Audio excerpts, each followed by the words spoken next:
Ito po yung gagawin nating flower. Ayan, hibiscus. So, nangailangan po tayo ng, para sa dahon, 4 na piraso ng pasiwar. 4 na piraso. Stamen, kailangan po natin to sa gitna. Ilalagay po natin mamaya pagkatapos magawa ang ating mga petals. Okay. And then, kailangan din po natin ng color pink para sa petals. 10 piraso pong ganito. Tapos, paghahatiin po natin sa gitna. Lahat po ito ihatiin natin sa gitna.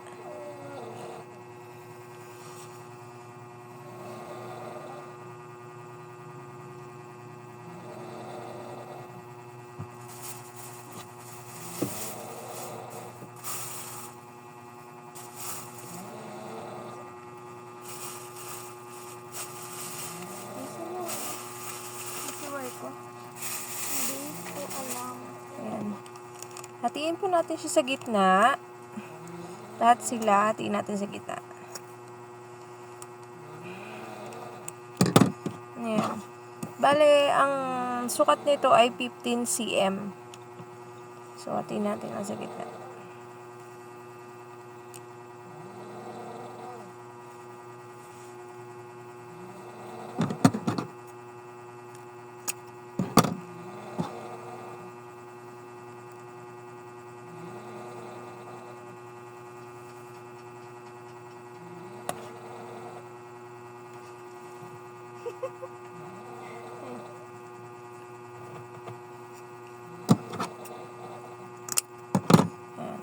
Ito po. Tapos nangangailangan din tayo ng wire para sa paggamit natin ng ganito. Ayan. Yan yung ginagamit ko para matali siya. Mas easy siyang gamitin. Ito. Paano bang gawin? Kuha lang kayo ng isa. Ganyan. Tapos ganito. Tapos iikot lang natin siya. Ayan. Tapos magiging ganito siya. So, ulitin lang natin. 3 ang iikotin natin dito sa isang petals. Nangangailangan siya ng 4 na piraso. So, ulit-ulitin mo lang siya. Tapos, yan na. Kapag ganyan na, ibababa mo na ito. Pati itong kabila. Ayan. Pagkatapos po niyan, dito tayo mga kailangan ito. Ayan. Ito, tataliin lang natin siya ng ganito. Ayan. Tapos puputulin natin.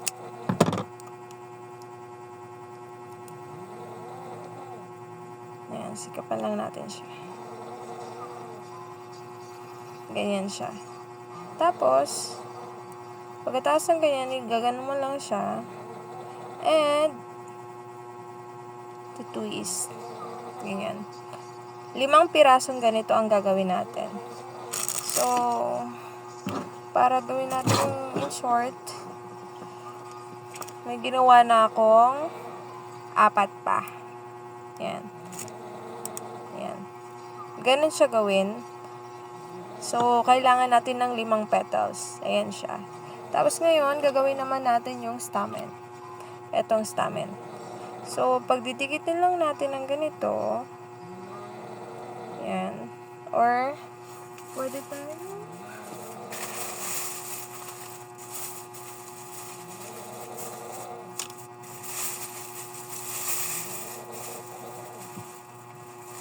Or, pwede tayong gumamit ng isang maliit na to.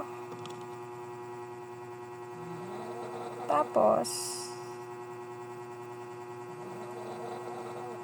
gaganito lang natin siya.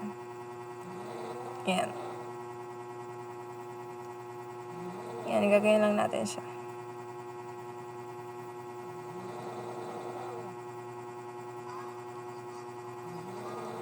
Yan. Or kung mapangit siya, hindi siya tumatayo. So, ang gagawin natin, i-glue natin siya. Yan, i-glue lang natin siya.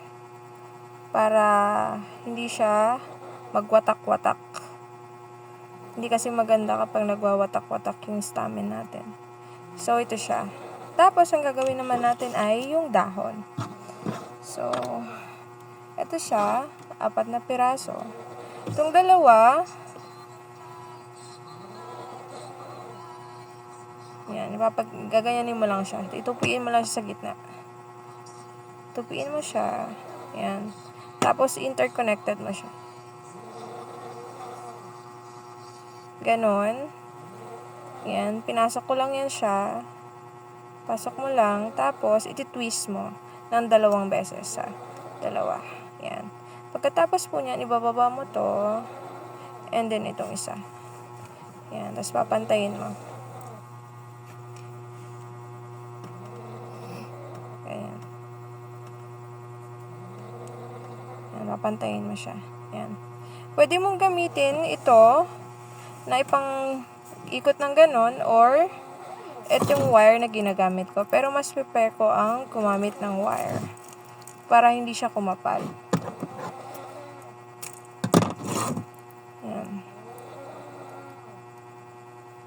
So, nakadepende sa'yo kung anong gagamitin mo. Kung pwede mo rin naman itong gamitin para iikot ng ganon. Ayan siya. Ganito na yung dahon. So, gagawa pa tayo ng isa. Ulitin lang din natin. Same procedure. Ayan. Ayan.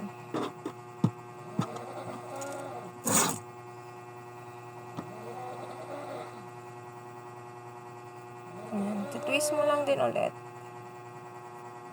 Ayan. Tapos, ibababa mo siya.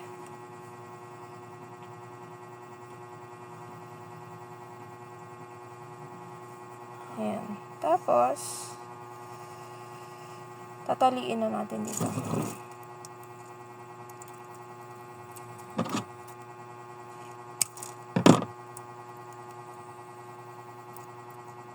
Ayan. So, lahat ng gawa na natin, lahat ng kailangan natin, i-assemble na natin sila. Gagamit tayo ng glue gun. So, yeah. So, kunin natin to. Ayan. Gugulo natin yan, ganyan. Ganito lang po siya. Pagdidikit lang din natin siya.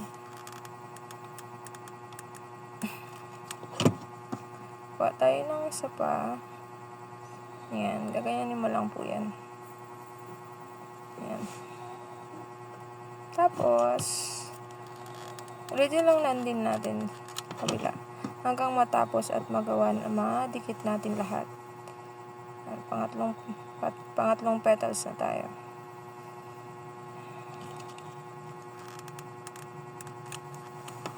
Ayan. Pang-4.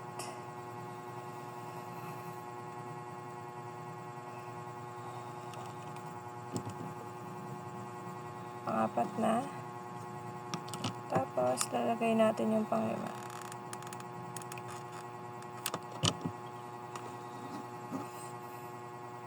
Pero, huwag natin kakalimutan maglagay ng stick dito. Yan. Lagay tayo ng stick. Bago natin ilagay yung pinaka-last na petals natin. Yan. So, ganito lang po siya. Ayan siya. Ayan, ayusin mo lang yung paglagay mo. Habang hindi pa siya tumitigas yung glue natin. So, ganyan po siya. Yan, malinis ang paggawa natin. Okay. Ganyan po siya.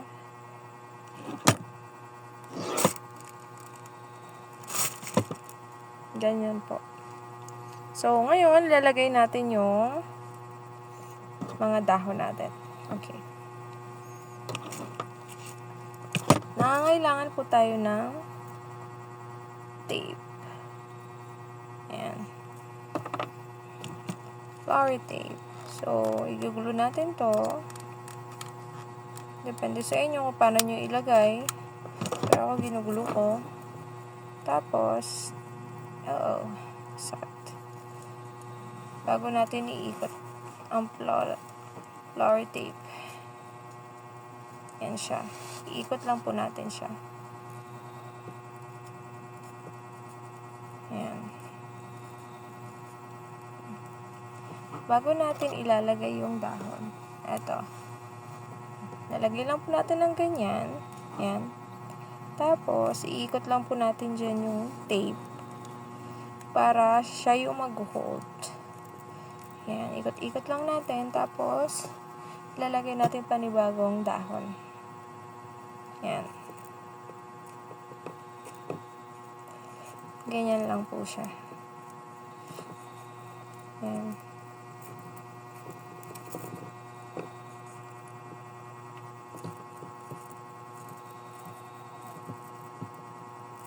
Yan. Tapos, patuloy na natin. Yan. Pinuputol ko yan siya. Tapos, yung pinakadulo niya, nilalagyan ko ng glue para kumapit talaga siya. Hindi siya matatanggal. Yan. Ginaglue. Yan. Ingat lang po sa mainit. Mainit na glue. Yan. Okay na po siya. Ganito na siya. Ganyan na siya. So, yan. Dalawa sila. Ganun lang kadali. Kaya mo rin yung gawin. Bye!